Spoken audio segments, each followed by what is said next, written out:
talents pool for our younger players, and obviously Angel and Camila down in the post especially. That's like a shooter's dream because there's going to be so much attention down at the post. You want to space the floor out as much as possible for them. And if they double off of a shooter, then the shooter's open. If they don't double, then it's, a one-on-one easy layup. And so really appreciative of being able to have those conversations with him. And I think the style that he wants to implement will be really, really good. Thanks, Carly. We'll go to Mike and then Alyssa. Mike, you're muted. Can you hear me now? Yep. Same New Year, same thing.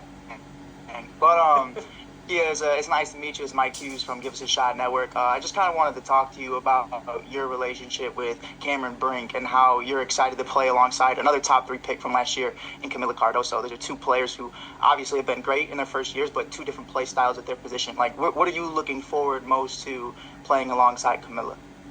I mean, like I said, it's a shooter's dream to play with bigs that have the ability to score and pass and be able to kind of see the floor entirely. And I think just from the first year, I know she had to deal with a little bit of the injury that kind of threw her timing off a bit, but I love the way that she plays. I love the physicality that she plays with. As somebody who thrives on being a very physical player, I appreciate that when people are willing to get in there and they're willing to bang. And I think that was one of the things that really stood out when we played, as LA played against Chicago last year, just the dominance of the posts in that battle. And so I'm looking really forward to seeing as she continues to grow. I know she's having a great season overseas right now as well. As she continues to grow within this league, I think she's got a great little kind of mid-range 15-footer in there as well. So, you balance that. It's difficult for a lot of people to defend. And hey, I'm here if you need me. I'm here and I'm spacing. Thank you. Well, Alyssa? Hi, Kia. Alyssa Hirsch from The Next. Nice to meet you. Nice to meet you. I've heard you mention the last couple of seasons have been difficult for you just recovering from the ACL injury. I'm curious if you could share a little more about what your recovery process has been like mentally and physically and where you feel like you're at right now. Yeah, so everybody always kind of says that when you go through an injury like that, it's kind of a 2-year process. And as an athlete, you sit there and you're like, nah, like I'm not going to be the 2-year person. But at the end of the day, that's exactly what it kind of ended up being. And the first year back when I was in Seattle was more, you put on so much muscle to protect what got injured that all of a sudden your body's completely different. And so you're trying to move more muscle, which is obviously heavier and it's harder to get around.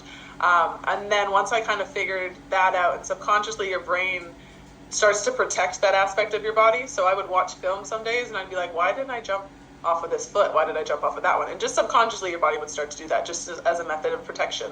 And so the next year we started kind of repping things that I noticed I was doing subconsciously and repping it so that all of a sudden I would flip my brain wiring essentially.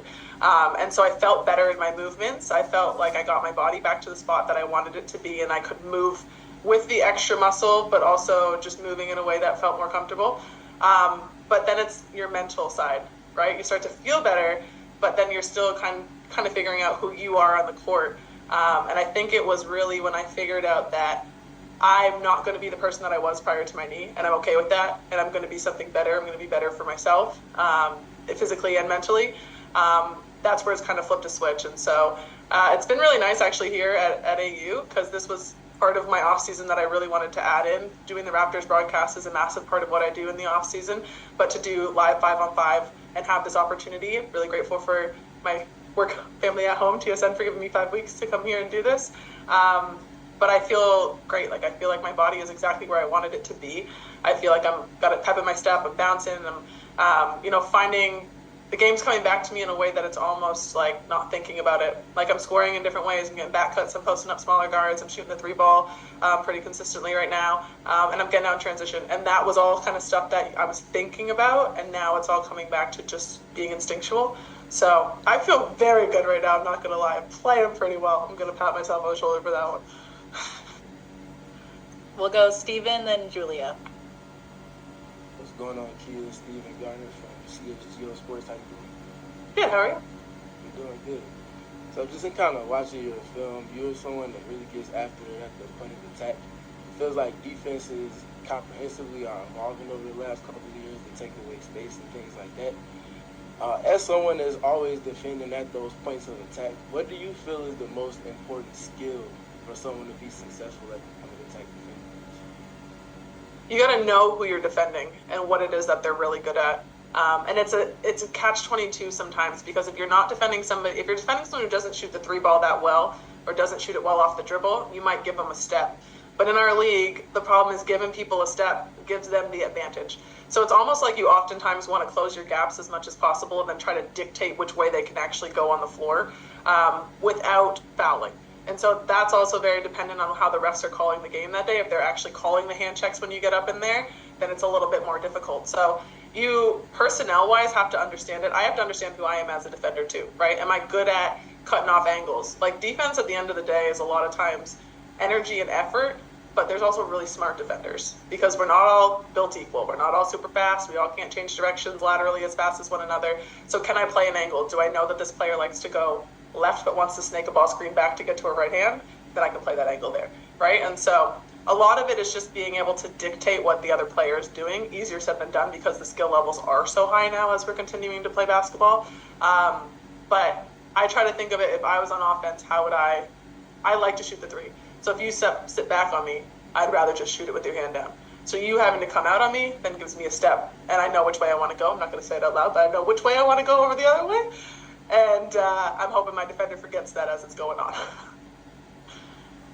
right, thanks, Stephen. We'll go Julia, and then Annie, and then follow-ups. Hey, Kia. Julia Poe with the Chicago Tribune. Nice to meet you. Nice to meet you. Wanted to ask a little bit kind of about what conversations you've had with Tyler about expected role coming into this team. Ball facilitation and three-point shooting were kind of the two biggest weaknesses of this offense last year. So how do you feel like you fit into fixing those two weaknesses? And also, how do you feel like Tyler's scheme is going to be kind of approaching those two areas?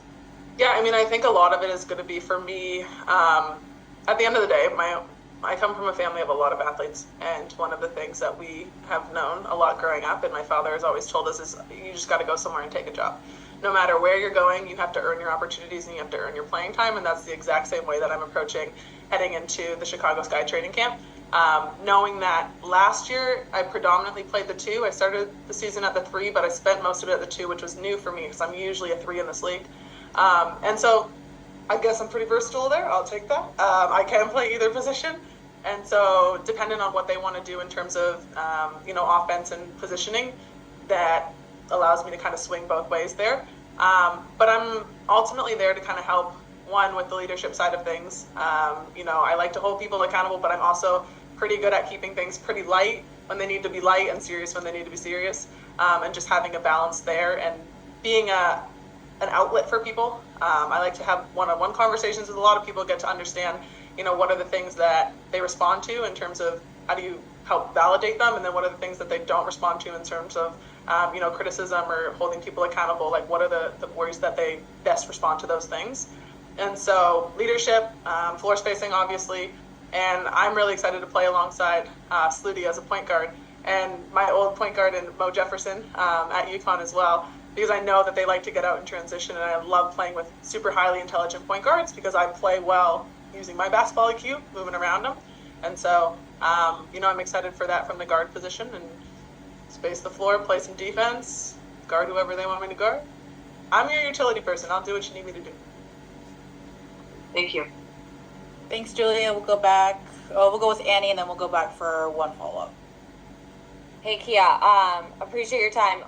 Something you told me previously was that it was the honesty from Jeff that really sold you on the Sky. You liked his transparency and his honesty with you.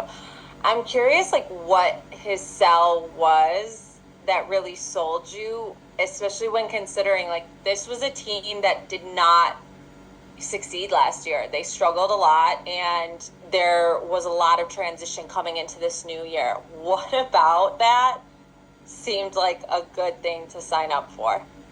I mean, I'm used to transition. I've played on a ton of teams that have been in transitions at this point in my career. And for me, I think just knowing kind of what direction that this team wanted to head into, and knowing that it's not necessarily an entirely rebuild at this point, because you have had this last year under your belt. And in my opinion, from a player's perspective, on the outside looking in, obviously I was not in this organization last year and not in the locker rooms or behind the scenes, but I thought this team probably actually did better than I thought most people were going to think they were going to do. where they were in the standings, like they were hard to play against. They played hard. They were physical. They could score in a number of different ways. And so I think like a lot of the organizations that I've been a part of, there's been transitions in the front offices, in the players, in the coaching staff. And I mean, 7 teams this year are dealing with coaching staff transitions, right? And so it's kind of the norm that there was going to be a couple of teams at the top who I felt like probably weren't going to make a ton of changes. They were going to roll similarly with what they had last year. And then there was going to be tons of change across the league other than that.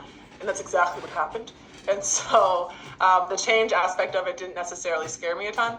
I know a lot of the players that have previously been here from the vets in terms of like Mariah Jefferson, hung out a ton with Elizabeth Williams here at AU. I played with Beck Allen for 3 years in New York as well. And so just being able to kind of have a familiarity with them as well, it was just a good fit. And I knew that Jeff appreciated my game and appreciated what I can bring to the table. And I think that was probably a big piece of it as well. And just quickly, how much did them signing Sloot impact your interest? I know conversations were kind of crossing over there, so there was a lot of like you kind of hear who's talking to who, but once she officially signed here, I'm curious if that impacted your decision at all. I mean, I was excited to have the opportunity to play with her for sure. Like I said, like point guards, highly intelligent, passing point guards are big for shooters. On time, on target, you put it in their pocket, it's pretty easy to get it off, right? And so, I love the fact that I can learn from vets. Like I'm still a kind of a baby vet. I call myself a baby vet, but I'm 8 years in at this point, or 7, I don't even know. And so being able to kind of have and learn from that as well with Sloot is something that's really exciting for me because everybody that I know that's played with Sloot has had only great things to say about her. Thank you. Thanks, Annie. We'll go back to Carly and Alyssa. Really quick ones, guys. Really quick ones. Thanks. Hey, Kia, just one more question. You spoke a lot about Camila and her just full-blown ferocity and physicality, down in the post. But when you look at Angel, who's more in like a forward position and is wanting to expand her shooting range, what is it about her game that you saw last year that you believe can have an impact this season? And how do you want to play a factor in her development this year? I mean, I think sky's the limit for Angel as well. And if you look at it, ultimately, I love like her physicality as well. That was so difficult having both of them on the floor at the same time for when we were playing against them. And what I like is that I can tell she's got a ton of confidence in her teammates as well from the way that she interacts with them. And so for me, even watching her now in this off season, I feel like there's already that development. You can see even more from her game and being able to expand it and kind of hit that mid-range a little bit more, at least take the mid-range even more. And so with Angel, I think there's so much potential for her, and I am here to be a soundboard if you need it. I'm here to be your biggest cheerleader if you need it. And in different ways, and maybe I could see something on the floor like, hey, just drop step right there. They're going to come from the middle. Take the baseline if you can. And so hoping that I can have a good relationship with her and just be able to give her different little pieces that might help make the game easier. But I can tell that she's a workhorse and she gets in the gym and she wants to be better and she wants to continue to be great in this league. And I think she has the potential to do that. So I'm excited to play alongside her for sure because I'll take all of that hype and that confidence from my teammates. Thank you. We'll go Alyssa and then we'll end with Steven. Yeah, can you tell us a little bit about your relationships with existing players, whether it's Mo or Becca, and what kind of conversations you had with them about coming to Chicago? Yeah, honestly, I got to give a lot of credit to E-Will. She obviously we're here, so we've had dinner a couple of times and going through the free agency process. Sometimes you don't always want to ask everybody about their own personal experiences because each person has their own different kind of viewpoint on it. I was like, you know what? No, I gotta figure out what's going on here. And she was great, and I really actually appreciated the fact that she kind of literally just told me, I'm old now, so I know how everything works in every system. I'm like, so what's this look like? What's this? How do they do this? Da, da, da. And she was like really honest with me. And there is literally no perfect situation in this league. If I would have asked any player from all 12 teams, there would have been something in there that I would have been like, well, that's interesting.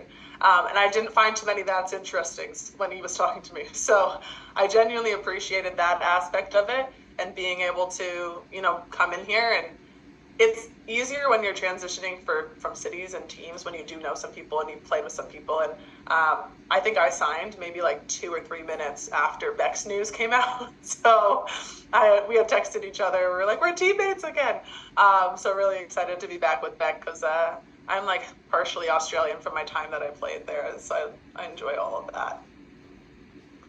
Thanks, Alyssa. We'll end with Steven. Hey, Kia, just one quick follow-up for you. So, of course, in your time with the Sparks with Kurt Miller, you had a lot of heavy and early nail help that was conceded. I'm curious with Tyler, you say you had conversations with him. What's been his desired, defensive identity for you all, and what's the role that he sees you playing within that?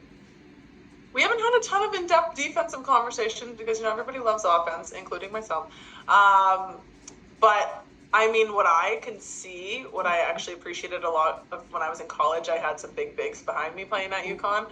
And so you can, as a guard, put more pressure on the ball, knowing that there's people back there that are going to help deter and give you some opportunities to get back into the paint. And I could see that being something similar that you can do here in Chicago. And obviously having bigs that are mobile, having bigs that can kind of change up some of those. We don't got to sit in drops with these bigs, right? They can get out and they can hedge once or twice. They can trap once or twice. And Tyler, from what I've heard, is really, really good tactically X's and O's. And so I expect that to be very similar. And I know playing with Tanisha Wright, like Tanisha Wright's defense, because I had to play against it in practice every day, right? And so she was a tenacious defender. And so I can see that still stemming within the coaching staff, that defense is going to be that main thing so that we can get out and transition because we've got such dynamic players that can run the floor. Appreciate you. Thank you. Thank you, Kia, for joining us. Good luck this weekend. Hopefully we'll see you guys tomorrow for Beck's Presser. So thank you guys for your time. Thank you, Kia, again. Thank you. See you all season long. Bye.